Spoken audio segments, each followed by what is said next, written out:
মানুষ আমাকে ঠকায়, আঘাত করে, দুঃখ দেয়, এমন কিছু নির্দয় কথা আমাকে বলে যাতে আমার হৃদয় ক্ষত বিক্ষত হয়, আমি ভেঙে চুরমার হয়ে যাই। এই কাজগুলো যারা করে তাদেরকে আমি ভালোবেসেছিলাম, আপন করেছিলাম, হৃদয়ে জায়গা দিয়ে আত্মীয় করে রেখেছিলাম। এরা কেউ এখন আমার জীবনে নেই।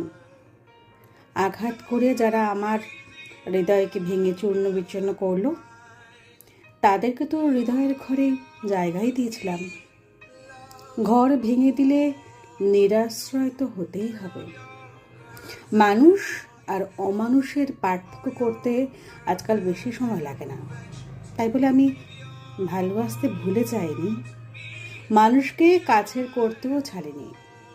বুকের মধ্যে জায়গা দিয়ে এখনো মানুষকে আপন করে হৃদয়ের ঘরেই রাখি, পাশে থাকি, সহযোগিতা করি, মন থেকে দারুণভাবে ভালোবাসি। মানুষকে চিনতে হলে মানুষকে যে ভালোবাসতে হবে, কাছে টানতে হবে, আপন করতে হবে, আমি করছিও তাই। হৃদয়ের ঘরে রেখে যাদেরকে লালন করে যাচ্ছি, আমি তাদের অপেক্ষায় আছি।